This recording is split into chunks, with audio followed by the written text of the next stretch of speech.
आप वनवासी नहीं हो, आप आदिवासी हो और आप ओरिजिनल मालिक हो इस देश के। बहुत बहुत धन्यवाद। जय हिंद। आदिवासी भाइयों और बहनों, प्रेस के हमारे मित्रों, आप सबका यहां बहुत बहुत स्वागत, नमस्कार।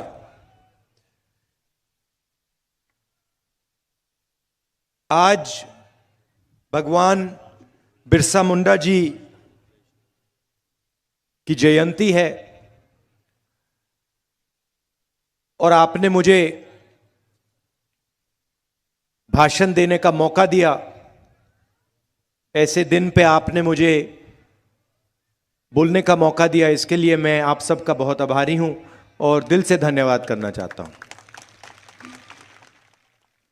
ये कोई मामूली दिन नहीं है। बिरसा मुंडा जी अंग्रेजों से लड़े और 24 साल की आयु में अंग्रेजों ने उनकी हत्या की। जो भी उन्होंने करना था वो उन्होंने 24 साल में कर डाला। लोग लंबी जिंदगी जीते हैं, 60, 70, 80 साल जीते हैं, तब भी जो इन्होंने 24 साल में कर डाला वो नहीं कर पाते हैं। आज भगवान बिरसा मुंडा जी की सोच पर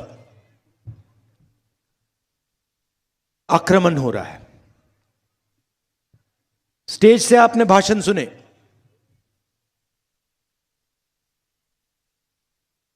एक तरफ से नहीं हो रहा है, चारों तरफ से उनकी सोच पर, उनकी यादगाश पर आरएसएस और बीजेपी आक्रमण कर रहे हैं। 2-3 उदाहरण आपको देना चाहता हूं।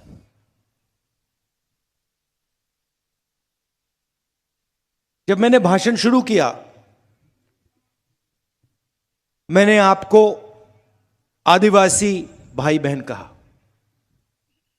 कहा नहीं कहा? कहा ना। आदिवासी का मतलब क्या है? आप में से कोई बता सकता है? बताओ। नहीं, आदिवासी का मतलब क्या होता है? जो सबसे पहले था। सही बात है, जो हिंदुस्तान में सबसे पहले था। इसका मतलब है कि हिंदुस्तान का जो ओरिजिनल ओनर है, बात समझ आई? ओरिजिनल मालिक जो है वो आदिवासी है। इस शब्द का यह मतलब है। इसका मतलब अगर यह जमीन आपकी थी, मैं सिर्फ महाराष्ट्र की बात नहीं कर रहा हूं, जिसको हम भारत माता कहते हैं, यह पूरा का पूरा देश, इस देश में सबसे पहले आप आए थे। मतलब सबसे पहले आपका हक बनता है। अब देखिए ये क्या चालाकी कर रहे हैं। ये कहते हैं आप आदिवासी नहीं हो, आप सबसे पहले नहीं थे, नाम बदला है। मगर ये मामूली चीज नहीं है, ये बहुत गहरी चीज की है इन्होंने। और भगवान बिरसा मुंडा जिस चीज के लिए लड़े, उसी चीज पर वो आक्रमण कर रहे हैं। भगवान बिरसा मुंडा जी ने कहा ये हमारी जमीन है, हम ओरिजिनल मालिक हैं। इसलिए 24 साल की आयु पे वो शहीद हुए। अब बीजेपी के लोग कहते हैं नहीं भैया, आप आदिवासी नहीं हो, आप वनवासी हो।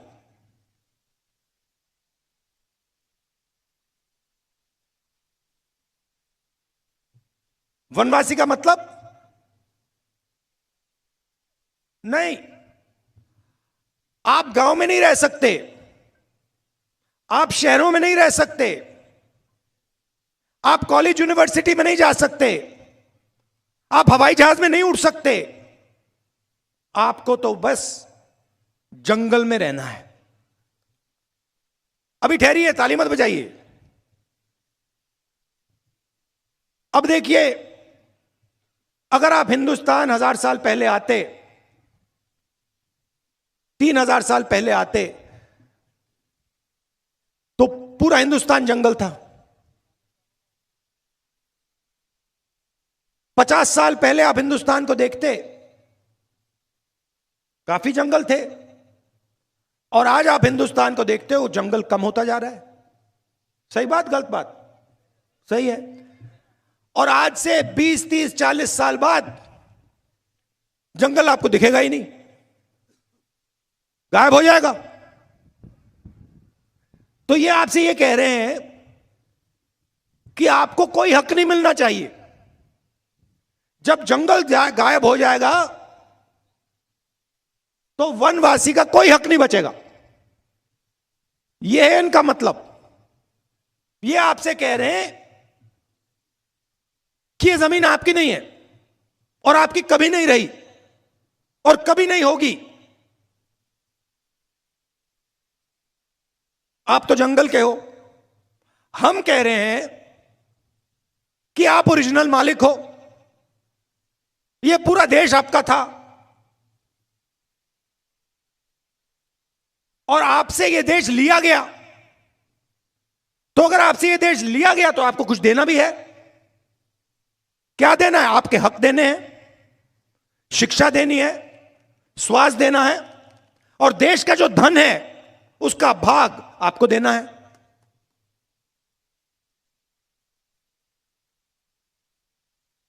सही बोला ना? तो पहली बात यह है, फिर आदिवासियों की, दलितों की, पिछड़ों की, अल्पसंख्यकों की कैसे मदद होती है, कैसे रक्षा होती है हिंदुस्तान में? यहां पे युवा हैं, बताओ। सबसे बड़ा आपकी रक्षा कौन सी चीज करती है? ये देखो, संविधान। सब जानते हैं संविधान किसने बनाया? बाबा साहेब अंबेडकर जी ने बनाया। कांग्रेस पार्टी ने उनके साथ मिलकर बनाया। उस समय बीजेपी के नेताओं ने क्या कहा? संविधान की कोई जरूरत नहीं है, संविधान बेकार चीज है। और ये हर रोज संविधान पे आक्रमण करते हैं 24 घंटा, क्योंकि ये इस बात को मानने को तैयार नहीं है कि इस देश में दलितों को, पिछड़ों को, आदिवासियों को, गरीबों को हक मिलना चाहिए। मानने को तैयार नहीं है। तो आपसे शिक्षा छीनेंगे, स्वास्थ्य छीनेंगे, जो पब्लिक सेक्टर होता था उसको बंद करेंगे। मुझे आप बताओ, आपके जो बच्चे हैं प्राइवेट स्कूल में पैसा दे सकते हैं क्या? नहीं दे सकते ना। तो अगर सरकारी स्कूल सब बंद कर दिए जाएं तो आपके बच्चों का क्या होगा? पढ़ नहीं पाएंगे, अनपढ़ रहेंगे। फायदा किसका? बीजेपी का।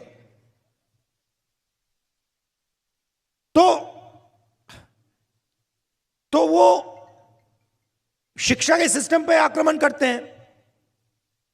अच्छा, जो प्राइवेट अस्पताल होता है, किसी को दिल का दौरा पड़ता है, कैंसर हो जाता है, सबको होता है, आपके लोग उसमें जा सकते हैं क्या? नहीं जा सकते। तो अगर सरकारी अस्पताल सब बंद कर दिए और पूरा का पूरा प्राइवेट कर दिया तो नुकसान किसका? गरीबों का, आदिवासियों का, दलितों का, पिछड़ों का। जहां भी ये राज करते हैं आप देख लीजिए,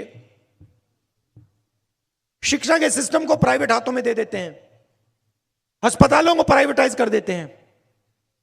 अच्छा, तीसरा रास्ता जिसको हम पब्लिक सेक्टर कहते हैं, पब्लिक सेक्टर में आपके लोग जा सकते हैं। सारी की सारी पब्लिक सेक्टर की कंपनियां ये प्राइवेटाइज कर रहे हैं, अपने ही 2-3 मित्रों को दे रहे हैं।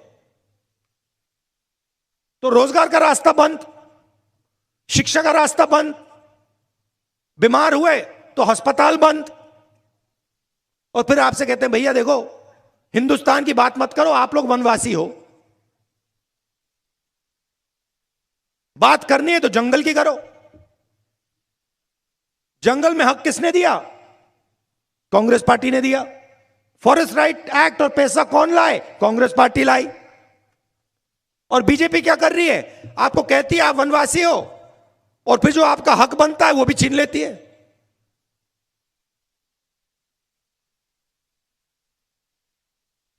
ये सिर्फ आप पर आक्रमण नहीं है,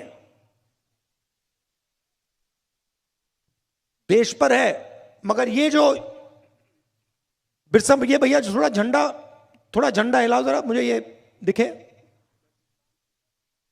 ये जो बिरसा मुंडा जी हैं, इन पर यह आक्रमण कर रहे हैं, इनका अपमान हो रहा है।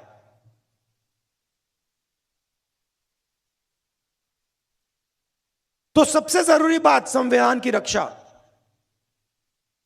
आदिवासियों को शिक्षा, उनके हक, उनकी जमीन, इससे बिना आपका काम नहीं होने वाला है। और यह लड़ाई सिर्फ कांग्रेस पार्टी लड़ती है। और मैं यह भी कह देता हूं, स्टेज से कह देता हूं, कांग्रेस पार्टी लड़ती है मगर और मजबूती से लड़नी चाहिए।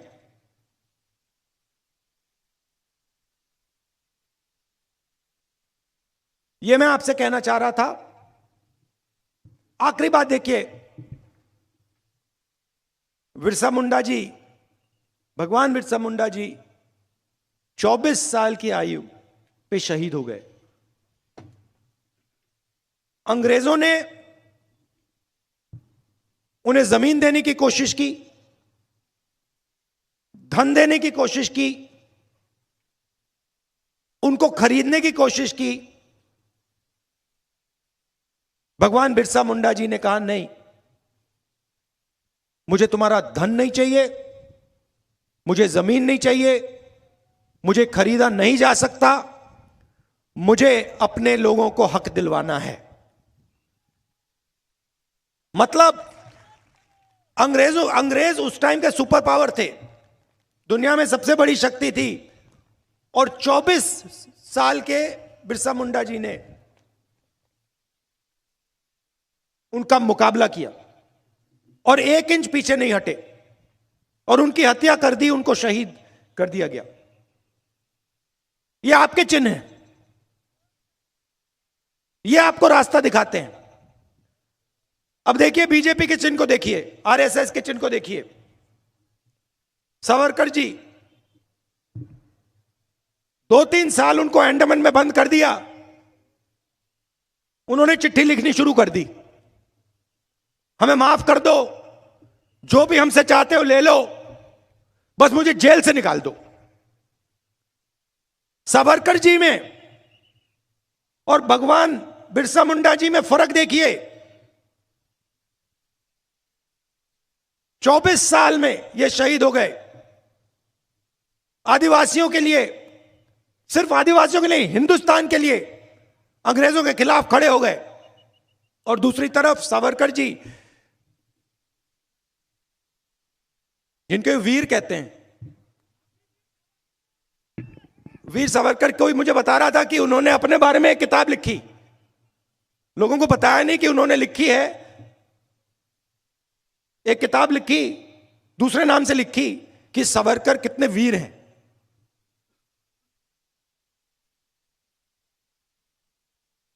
और अंग्रेजों से पेंशन लेते थे, अंग्रेजों से पेंशन लेते थे, अंग्रेजों के लिए काम करते थे, कांग्रेस के खिलाफ अंग्रेजों के साथ काम करते थे। और 2-3 साल 5 साल में जेल के बाद सच्चे सावरकर जी पूरे देश को दिखे। चिट्ठियां लिखी और अंग्रेजों ने कहा आ जाओ, हिंदुस्तान के खिलाफ हमारे साथ काम करो। सावरकर जी ने हाथ जोड़े, कहा हां जी मैं हाजिर हूं, जो भी आप मुझसे चाहते हो मैं करूंगा। यह है आपके भगवान में आपके नेता और उनके नेता में फर्क। और मैं हर आदिवासी युवा से कहना चाहता हूं, यह देखिए, यह आपको रास्ता दिखाते हैं, इनका रास्ता आपको कभी नहीं छोड़ना है। और दूसरी बात, बहुत बहुत धन्यवाद राहुल जी। आदरणीय, आपने 2008 में जो किसान था आत्महत्या किया था, उनके विधवा पत्नी को आपने काफी मदद की थी। उसकी एक इच्छा है कि राहुल जी ने उस कलावती परशुदास बहादुरकर जी, यह विधवा है जिनको आपने मदद की थी, वो आपका शुक्रिया अदा करना चाहती है। कलावती परशुराम बहादुरकर ह्या ज्यांच्या पतीचं निधन झालं होतं आणि त्यामध्ये राहुलजींनी लोकसभेमध्ये प्रश्न उपस्थित करून हा मुद्दा लावून धरला होता, यांचा सत्कार। तसेच शंकरलाल बोडाकजी राजस्थानवरून आलेले आहेत, ते आदरणीय राहुलजींना पगडी घालून त्यांचा स्वागत करतील। त्याच प्रकारे कुसुमताई अलाम हे आमच्या गडचुलीतील आदिवासी कविते यांचं पुष्पगुच्छ देऊन स्वागत करतील।